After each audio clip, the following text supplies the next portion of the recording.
Gente, as mamães vão se identificar com essa cena. Olha, já temos aqui um engarrafamento de caminhões, de carros, de trens, tudo junto e misturado. Essa bagunça mesmo o dia inteiro. A criança tá ali incansavelmente arrumando o que fazer bagunça. Ama ficar debaixo da escada. Embaixo da escada, olha, embaixo da mesa e também embaixo da escada. Ele ama subir uma escada, ele ama ventiladores, ele ama tanto ventiladores que o pai dele fez uma gambiarra. Eu vou ensinar pra vocês, dica de milhões, hein? Preste atenção nessa dica, hein? Nunca mais vai ter uma criança que vai arrancar o fio ou desligar o ventilador pra vocês ficarem no calor.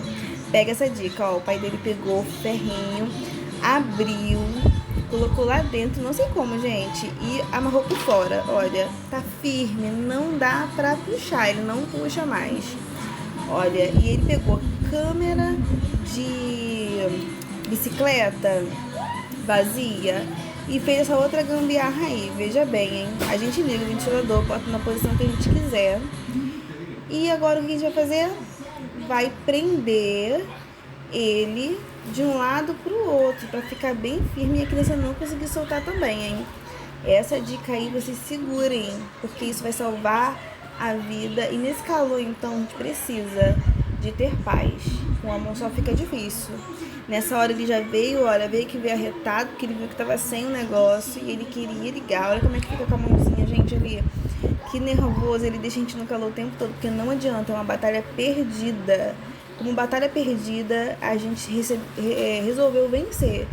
E para vencer, a gente teve que fazer essa gambiarra. Olha, de um lado pro outro, eu vou ter que... Isso, ó. Consegui colocar, deu uma pausa, né? Olha como é que fica firme. Ele não vai de um lado pro outro mais, acabou. Fica na posição que a gente coloca. Olha que perfeito, gente, maravilhoso.